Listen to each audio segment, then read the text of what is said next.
봄을 기다린 사람들이 이맘때면 찾는 곳이 있습니다. 최근 관리가 쉬운 식물을 많이 찾는다는데요. 손녀가 꽃을 굉장히 좋아해요. 발코니가 있어서 거기 정원에 심어주고 싶었어요. 꽃 같은 거 사다가 베란다에 놓고 좀 보려고.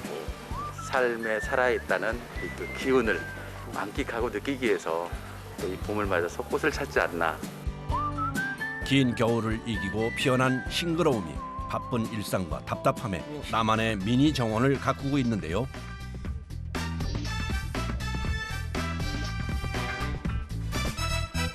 실내 조경인데요. 베란다가 좀 삭막하고 보기가 좀 거추장스러운 부분이 있어서 거기를 좀 보기 좋게 연출하려고. 아파트 베란다를 정원으로 꾸미는 공사. 식물을 더욱 가까이 두고 싶은 마음에 베란다를 정원으로 가꾸려는 사람들이 많다고 합니다. 그런데 베란다 정원에 식물은 안 보이고 돌을 운반하는데 바쁜 작업자들. 그 양도 꽤 많아 보이는데요. 한 300kg 정도 될 것 같아요. 분산시키니까 그렇게 무리도 되지도 않을 것 같아요. 오늘 작업할 7제곱미터 남짓한 공간. 베란다 조경의 장점은 작은 공간을 바꾼다는 건데요. 저쪽은 제가 이제 예쁜 꽃을 가꾸고 있는데 이쪽은 좀 죽어 있는 상태예요. 이쁘지가 않잖아요. 그래서 이제 조경을 하면 좀 멋지게 나오지 않을까 싶어서. 전원주택이 이제 로망인 분들이 많이 있으신데 그런 것을 누리질 못하니까 이 베란다에 한 켠에 축소판을 만들어 놓고 차를 한잔하면서 그런 좀 여유를 감성을 좀 즐기고 싶어하는 분들이 많이 계시죠. 주요 조형물인 돌을 배치해 전체적인 구조를 만드는 것이 가장 먼저 하는 작업. 정원의 틀을 만드는 것인데요. 돌을 쌓아서 올리기에 가장 신경이 쓰이는 작업이라고 합니다.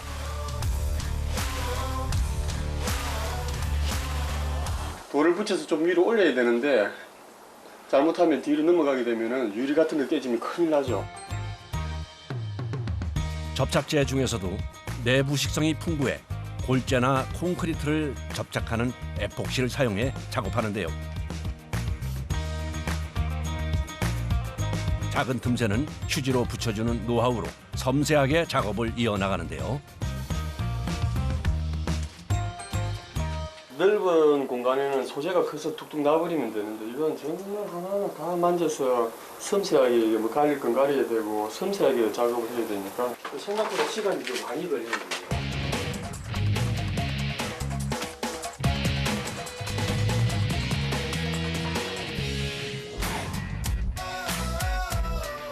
이제 작은 정원의 기본 틀이 만들어졌나 봅니다.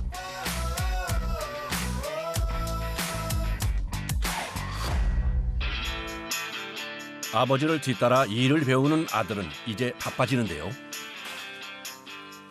이런 숯인데요. 얘들이 이제 물을 머금어가지고 수분 공급도 해주고 뿌리도 잘 내리게끔 도와주고, 이거는 이제 녹도토라고 스펀지처럼 얘들이 물을 머금고 있어요. 얘는 구역 나뭇잎이나 뭐 나무나 이런 거 썩은 거 나무들이 아주 좋아하는. 식물과 실내 환경 조건에 따라서 4가지에서 많게는 5가지의 종류의 흙을 섞어줍니다. 하나만 들어가게 되면 나무들이 죽어요. 잘 모르시는 분들은 생명수만 써가지고 많이 하시는데 거의 얼마 못 가도 나무들이 죽습니다. 이렇게 흙을 섞어 배수와 영양분을 맞춰줘야 실내 환경에서도 식물이 잘 자랄 수 있다네요. 아무래도 베란다 조경은 일조량이나 바람의 제약이 있기에 이러한 환경에 맞게 작업하는 것이 쉽지 않습니다. 겨울에도 푸르고 크게 자라지 않아 실내에서 키우기에 알맞은 외철쭉, 돌단품 등의 초하나 소나무 종류로 식재하는데요.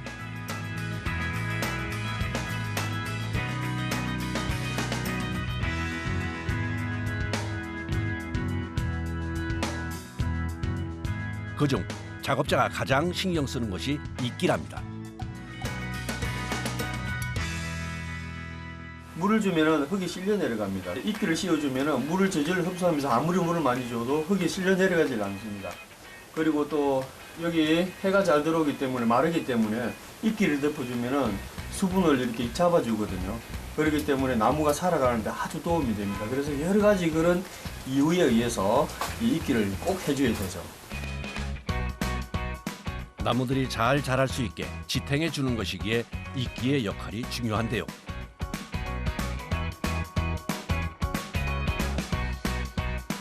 이 끝이 뜨면은 수분이 날아가고 이끼가 먼저 날라버리기 때문에 이 끝을 항상 이 생명토하고 잘 부착되도록 은근히 오래 눌러줘야 됩니다.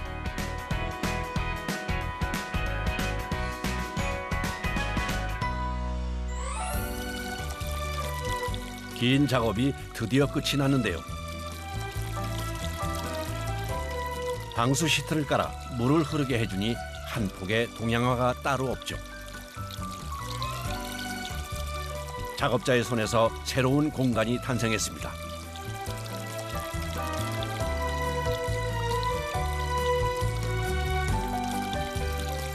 알겠습니다. 너무 멋진데요? 철학산 일로 이사 온 것 같아요. 어디를 안 가도 그냥 바깥 풍경을 일로 옮겨놓은 것 같아서 너무 좋아요.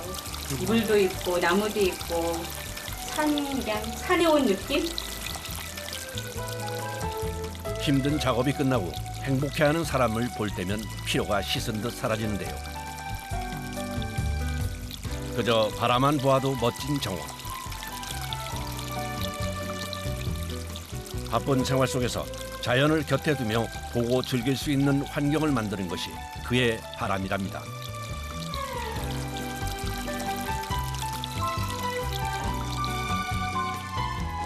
일반 작은 소재들을 써서 그런데 큰 소재들을 쓰면은 이보다 누군가 멋진 그림이 나오거든요.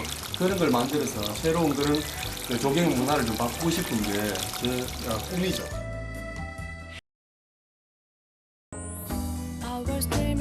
나무와 식물이 어우러진 생활을 꿈꾸며 전원주택을 찾는 사람들. 크고 화려한 스타일보다 최근에는 작고 관리가 편한 식물을 선호한답니다.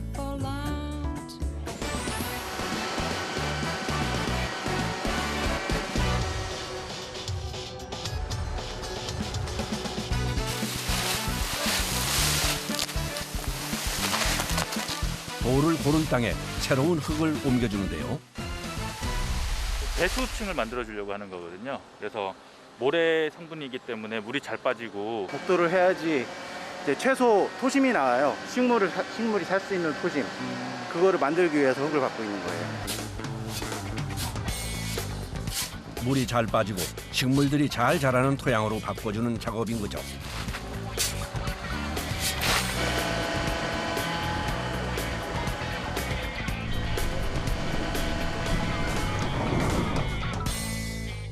얘는 이 턱걸이가 낮아요. 보면은 저걸 이제 높여갖고 경계를 만들 거고요. 얘는 식물 옆에다가 같이 연출을 할 거예요. 저거는 이제 고객님이 이렇게 다니시는 길로 만들 거고. 조경 작업은 나무, 꽃 등의 식물뿐만 아니라 돌을 다양한 방법으로 이용해 주는데요. 이건 흙이 유실되지 않도록 화단을 높여주는 거랍니다. 이거 이가 꽉 물려 있어야지 흙 유실이 덜 되고요. 그래서 건너가지 않게.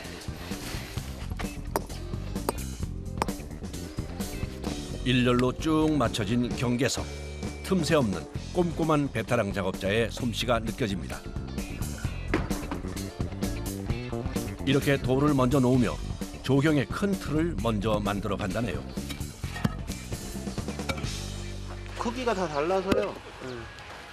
재보진 않았는데 20kg에서 10kg 왔다 갔다 할 것 같은데.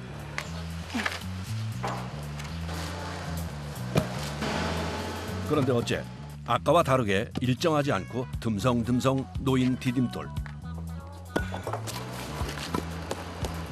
이 부정형으로 하면 훨씬 더 자연스러워요. 딱 떨어지게 하는 것보다는 자연스럽게 나오니까 이걸로 많이 쓰죠.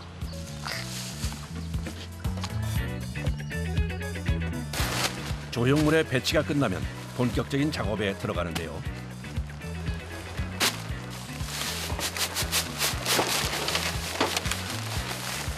그런데 이 하얀 가루는 뭔가요? 펄라이트라는 건데요. 돌을 튀겨서 만드는 거예요. 인공 토양이라고 보시면 될 것 같아요. 여기가 주택이 밑에가 지하 주차장이라서 하중 문제 때문에 좀 가벼운 걸로 쓰고 있고요. 가볍고 물이 잘 빠지는 인공 토양인 펄라이트와 식물에 영양분이 되어줄 상토를 함께 섞어 사용해 준답니다. 이 하얀색 펄라이트는 배수충이 되는 거고 얘는 영양분이 되는 거라서 두 개가 잘 섞이는 게 좋습니다. 흙이 준비되었으니 이제 등장하는 정원의 주인공.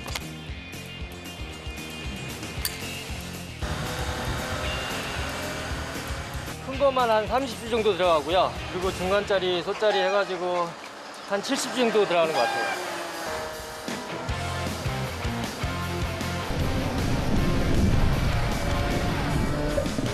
이제 베테랑 작업자의 노하우가 빛을 발하는 작업인데요. 해가 드는 방향을 보고 나무가 잘 자랄 수 있는 위치를 선정한 다음 보기에 좋은 각도를 꼼꼼하게 확인해야 합니다. 이쪽으로 세워봐. 스톱. 이쪽 좀 내려줘봐. 뒤로 돌려줘봐. 아예 반대로. 아예 반대로 한번 해줘.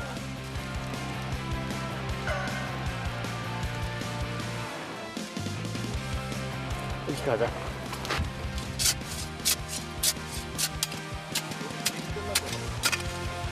나무가 더 이뻐요. 여기랑 더 어우러져요. 방향도 거실에서 현관문 나올 때부터 해서 방향을 보는 거거든요. 저는 여기서부터 이제 나무 모양과 라인하고 다 잡아가는 거예요. 나무의 종류와 특성에 알맞는 위치에 심어야 오래 잘 자랄 수 있다는데요. 그런데 식재에 앞서 뿌리를 자르는 작업자. 뿌리 끝을 잘라주면 잔뿌리가 거기서 발생하거든요. 보통 이제 나무들은 잔뿌리가 발생해야지 거기서 물도 빨아들이고 영양분도 빨아들이기 때문에 조금씩 건드려주면 거기서 이제 잔뿌리가 나라고 잘라주는 거예요. 전문가의 노하우가 더해지는 작업. 흙을 덮어줄 때도 잊지 말아야 할 것이 있다네요. 문하고 흙하고 사이에 그 공간이 있으면 거기로 이제 공기들이 많이 있을 거잖아요. 그러면은 거기서 이제 썩을 수가 있거든요. 이렇게 눌러주면은 조금 더 밀착이 되는 게 중요할 것 같아요. 어느 정도 완성되어 가나 싶더니 힘든 작업이 아직 남았습니다. 안 돼. 조경에 빠지지 않는 조형물인 돌은 단지 인테리어 효과만이 아닌 흙의 유실을 막아주고 식물이 잘 자라는 데 도움을 준다는데요. 온도를 유지시켜주고요. 너무 춥거나 너무 덥거나 할 때 거의 중간 정도 온도를 유지시켜줘요. 그리고 식물하고 굉장히 잘 어울리고요. 주변과 어울리는 안정된 위치를 선정해 배치까지 마치고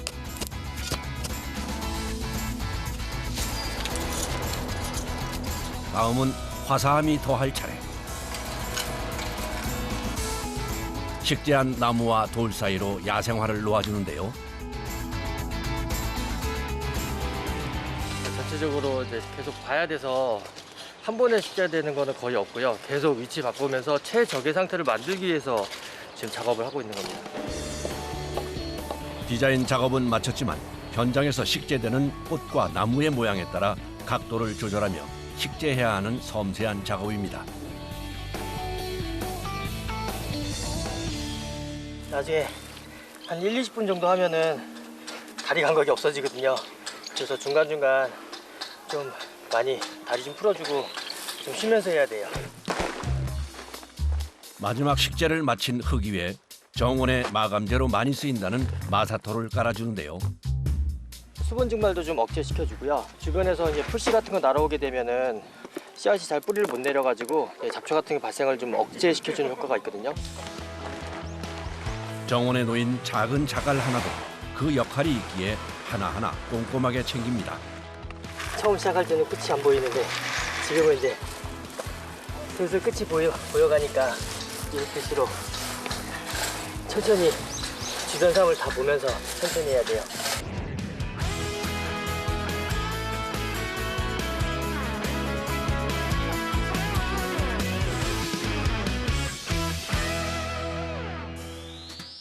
드디어 3박 4일의 공사로 완성되는 순간. 단순히 나무 하나, 꽃 하나를 심는 것이 아닌 정원 전체를 연출하고 만들어가는 작업. 하나하나의 식물과 조형물이 작업자의 손에서 새로운 공간이 만들어졌습니다. 친구들하고 같이 여기서 오붓하게 재밌는 대화도 나누시고